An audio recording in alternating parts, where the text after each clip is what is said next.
YCP నేత సుధాకర్ బాబు మాట్లాడుతున్నారు. ఇప్పుడు ఆ లైవ్ చూద్దాం. సో ఎంత పెద్ద స్థాయిలో దొంగలు తప్పించుకోవడానికి ప్రయత్నం చేస్తున్నారు అని చెప్పడానికి ఇది ఒక ఉదాహరణ. తర్వాత నేను అడగాల్సిన అంశాలు కొన్ని ఉన్నాయి. ముందు ఆడియో వినమని కోరుతున్నాను. ప్రభుత్వానికి బురద పూయటానికి వైసీపీ పార్టీ ఎంతకు తెగించిందో గత 5 ఏళ్లుగా కల్తీ మద్యం చేస్తూ పట్టుబడ్డ నిందితుడు జనార్దన్ రావు మాటల్లో వినండి. జోగి రమేష్ గారు ఆధ్వర్యంలోనే నేను గవర్నమెంట్ లో ఉన్నప్పుడు కూడా తెచ్చుకొని చేశాను సార్. టీడీపీ గవర్నమెంట్ మీద ఏదో రకంగా మనం బురద చల్లాలి, వాళ్ళు బ్యాన్ చేయాలి, కొంచెం తక్కువ చూపి అన్ని రకాలుగా చేశారు సార్. నన్ను ఈ మాటలు విన్నాక ప్రభుత్వం మీద బురద జల్లటానికి గతంలో వివేకానంద రెడ్డి హత్యను టీడీపీ మీద వేసిన విషయం గుర్తు రాక మానదు. మళ్ళీ పేజేమో.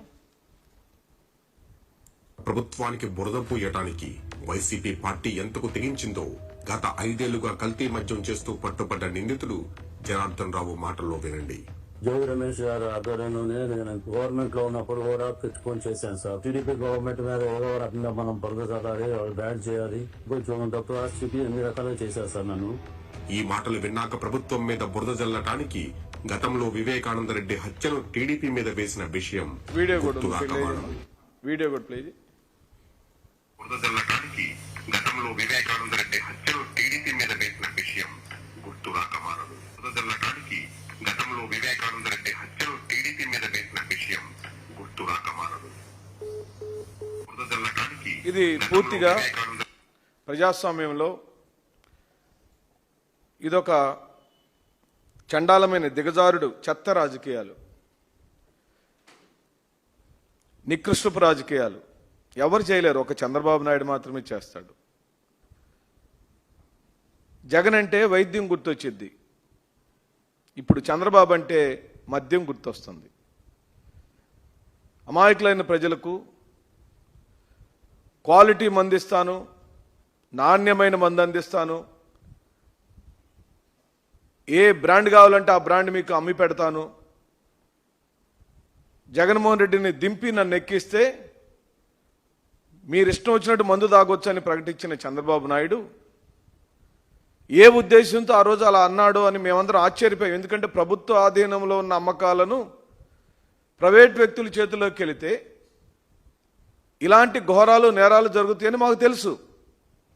2014-19 కాలంలో కూడా ఇదే చంద్రబాబు నాయుడు హయాంలో నకిలీ మద్యం తాగి అనేక మంది ఈ విజయవాడ నగరం నడిబొడ్డులో చనిపోయారు. నకిలీ మద్యం తయారీ కేంద్రాలన్నీ చంద్రబాబు నాయుడు హయాంలోనే వస్తాయి, బెల్ట్ షాపులు వస్తాయి, ఊరు వాడ మద్యం అంతా ఏర్లై పారిస్తాడు చంద్రబాబు నాయుడు. ఎందుకంటే అదొక సిండికేట్గా తయారు చేశాడు. ఇప్పుడేమో ఏదన్నా నాణ్యమైన మందిస్తాను అని అంటే చౌకగా అందిస్తాడేమో.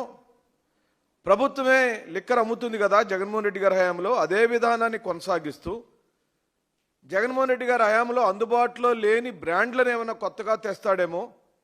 లేదా జగన్మోహన్ రెడ్డి గారు 100 రూపాయలకి అమ్మితే ఈయన 95 రూపాయలకి అమ్ముతానంటున్నాడు కదా, అది నిజమేనేమో అని భ్రమపడ్డారు పేదవాళ్ళు, మధ్యతరగతి వాళ్ళు, రోజు కూలీలు, లేబర్లు, కార్మికులు, కర్షకులు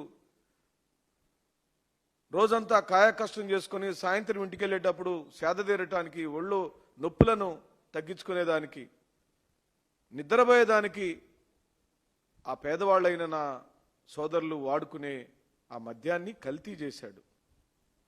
కల్తీ మద్యం కేంద్రాలను తయారు చేశాడు, కుటీర పరిశ్రమలు తయారు చేశాడు. ఆ కుటీర పరిశ్రమల యొక్క బట్ట బయలైంది కాబట్టి, ఆ వార్త దావనంలాగా ప్రపంచం అంతా తెలిసిపోయింది కాబట్టి ఏ దారులు లేక ఈ రోజున సమిసిపోయి సిబిఐ చేతిలో ఉన్న వివేకానంద రెడ్డి గారి హత్య కేసుకు సంబంధించిన వ్యవహారాన్ని ప్రజల మనసుల్లో ఒక విషాన్ని నింపటం కోసం ప్రయత్నం చేస్తున్నాడు. ఇవన్నీ డొంకతిరుడు రాజకీయాలు ఎందుకయ్యా చంద్రబాబు నాయుడు గారు? నువ్వు ముఖ్యమంత్రివి, నీ అనుకూలమైన ప్రధానమంత్రి గారు ఉన్నారు, నీ జేబులో మీ పెంపుడు కొడుకైన పవన్ కళ్యాణ్ ఉప ముఖ్యమంత్రిగా ఉన్నాడు. ఇదిగో నేను వైఎస్ఆర్ కాంగ్రెస్ పార్టీ సెంట్రల్ ఆఫీసులోంచి ఛాలెంజ్ చేస్తున్నాం, సిబిఐ ఎంక్వైరీ వేయి. ఈ ఐవీఆర్ కాల్స్, ఈ డొంకతిరుడు వ్యవహారాలు నీ పత్రికల్లో రాయించుకోవటాలు ఏమీ వద్దు. మేము తప్పు చేసినా మా పార్టీ వాళ్ళకి సంబంధించిన జోగి రమేష్ లాంటి వాళ్ళు ఆ నకిలీ మద్యం తయారీ కేంద్రంలో ఉంటే, నీకు దమ్ముంటే, నువ్వు నిజమని దాన్ని నమ్మితే రా, నువ్వు సిబిఐకి అప్పచెప్పేసాయి. ఇప్పటికే వివేకానంద రెడ్డి హత్య కేసు సిబిఐ పరిధిలో ఉంది. మేమేమి దానిలో నుంచి మాకు తెలుసు ఏం జరిగిందో, ఎలా జరిగిందో, ఎవరు చేయించారో అందరికీ తెలుసు. కానీ ఈరోజు ఈ నకిలీ మద్యానికి వివేకానంద రెడ్డి గారి కేసుకు నువ్వు ఎందుకు లింక్ పెడుతున్నావయ్యా? ఆడలేక మధ్యలో వాడు అన్నాడట. నువ్వు ముఖ్యమంత్రి స్థానంలో కూర్చొని ప్రజాభిప్రాయాల్ని సేకరించాల్సిన నువ్వు ప్రజలకు సమాచారం తప్పుడుగా వేస్తావు. ఇది ముమ్మాటికి చట్ట వ్యతిరేక చర్యగా మేము భావిస్తున్నాం. నీ దగ్గర ఎక్కడ చిత్తశుద్ధి ఉంది? ఈ రోజు వరకు ఈ రాష్ట్రంలో ఉన్న మద్యం షాపులలో ఏ ఒక్క షాపులో అయినా నీ ఎక్సైజ్ శాఖకు సంబంధించిన ఆఫీసర్లు లేదా నీ ఎక్సైజ్ శాఖకు సంబంధించిన మంత్రి ఒక్క షాప్ అయినా తనిఖీ చేశాడా బాబు అని అడుగుతున్నాం. లేదే. ఒక్క షాపు కూడా మీరు కానీ మీ అధికారులు కానీ నకిలీ మద్యం పట్టుకోవడానికి ఒక్క షాపు కూడా మీరు తనిఖీ చేయలేదే. ఏ షాపుల్లో ఎక్కడ నకిలీ బాటిల్ ఉన్నాయో ఈ రోజు వరకు లెక్క చెప్పలేదు. ఎందుకు మీరు మీమాంసలు లెక్క పెడుతున్నారు చెప్పండి. మీరు దాని మీద కూడా ఐవీఆర్ది ఏ షాపుల్లో మద్యం నకిలీ ఉందో అనే సమాచారం ప్రజలను అడుగు. మేము ఛాలెంజ్ చేస్తున్నాం. వైఎస్ఆర్ కాంగ్రెస్ పార్టీ నీ బాటలోనే నీకు ఛాలెంజ్ చేస్తున్నాం. నీకు దమ్ముంటే, ధైర్యం ఉంటే, నువ్వు నిజాయితీపరుడు అయితే అదే ఐవీఆర్ కాల్తో ఈ రాష్ట్ర ప్రజలకు నువ్వు ఒక్కటి అడుగు. ఈ రాష్ట్రంలో నకిలీ మద్యం ఉందా లేదా ప్రజలను అడుగువయ్యా. మాకు ధైర్యం ఉంది, మేము ఎదుర్కొంటాం. నీకు ధైర్యం ఉంటే నువ్వు ప్రజలను అడుగు. ఐవీఆర్ కాల్స్ ద్వారానే వాళ్ళ ప్రాంతాలలో ఉన్న షాపులలో నకిలీ మద్యం ఉందా లేదా అని ఐవీఆర్ కాల్స్ ద్వారా అడుగు. అదే ప్రజలను బెల్ట్ షాపులు మీ ప్రాంతంలో ఉందా లేదా అని అడుగు. అదే ప్రజలను ఊర్లో చిన్న చిన్న కుటీర పరిశ్రమల ద్వారా నకిలీ మద్యం తయారవుతుందా లేదా అని అడుగు. ఐవీఆర్ కాల్స్ ద్వారా అడుగు బాబు గారు. ఎందుకు నీ సీనియారిటీ ఏమిటి? డొల్లు పుచ్చకాయ రాజకీయాలు.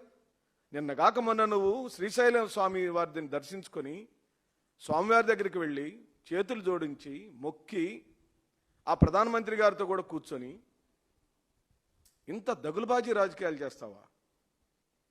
దేవుడు నేనేం ఊరికే వదిలిపెట్టడు. నువ్వు చేస్తున్న ఈ వికృత రాజకీయాలు నీ హయాంలో ఇప్పటి వరకు ఈ 14 నెలల కాలంలో చనిపోయిన ప్రతి ప్రాణం యొక్క ఉసురు, నీ నకిలీ మద్యం తాగి చనిపోయిన ప్రతి ప్రాణం యొక్క, ప్రతి కుటుంబం యొక్క ఉసురు నీకు తగిలే తీరుతుంది. దేవుడు ఉన్నాడు, తగిలే తీరుతుంది. మేము అడుగుతున్నాం ఈ రోజున నకిలీ షాపుల వివరాలు ఈ రోజు వరకు ప్రభుత్వం మేము నెత్తినోరు కొట్టుకుంటుంటే ఎందుకు ప్రభుత్వం బట్టబయలు చేయదండి? ఎందుకు మీరు తనిఖీ చేయరు? నిజంగా ఉందా లేదా తేల్చమని అడుగుతున్నాం. మేము 16 రోజుల నుంచి అడుగుతున్నాం. డంపు పట్టించాం, డంపు దొరికింది, అయినా కానీ సిగ్గు లేదు, ఏ మాత్రం భయం లేదు మీకు. ఈరోజు మేము అడుగుతున్నాం, జనార్దన్ రావుకు అంత వెసులుబాటు ఎందుకు ఇచ్చారు? ఈ రోజు వరకు అద్దేపల్లి జనార్దన్ రావుకి రెడ్ కార్నర్ నోటీసులు ఎందుకు ఇవ్వలేదు నీ ప్రభుత్వము? రెడ్ కార్నర్ నోటీసులు ఇవ్వాలని సిట్ ఎందుకు ప్రయత్నం చేయటం లేదు? ఎందుకు అతని పాస్పోర్ట్ని సీజ్ చేయలేదు? ఆఫ్రికాలో ఉన్న జనార్దన్ రావుని, జయచంద్రారెడ్డిని, అద్దేపల్లి జనార్దన్ ఆఫ్రికాలో ఉన్న అతను నీ సమాచారం మేరకు వచ్చి ఇక్కడికి వచ్చి పట్టుబడిన దాకా అతని దగ్గర మొబైల్ లేదు, నా మొబైల్ పోయిందని చెప్పాడు. మరి ఆ మొబైల్లో వీడియో రికార్డ్ చేసినట్టుగా వీడియోని నీవు ప్రదర్శించావు కదా, ఆ వీడియో ఎక్కడ తీశారని అడుగుతుంది వైఎస్ఆర్ కాంగ్రెస్ పార్టీ. ఈ రోజు వరకు సమాధానం లేదు. అరెస్ట్ కాకముందు తీశారా, అరెస్ట్ అయిన తర్వాత తీశారా, మొబైల్ పోయిన తర్వాత తీశారా, మొబైల్ పోకముందు అతను సెల్ఫీ రికార్డ్ చేశాడా? ఈ రోజు వరకు ఈ రాష్ట్ర ప్రజలకు ఎందుకు వివరాలు చెప్పరు? మీరు భయమా? ఎందుకంటే మీరు దొంగలు కాబట్టి. అదంతా ప్లాన్ ప్రకారమే, మీరు చేసిన గేమ్ ప్లాన్లో భాగమే. అతను అప్రూవర్గా మార్చి అతని ద్వారా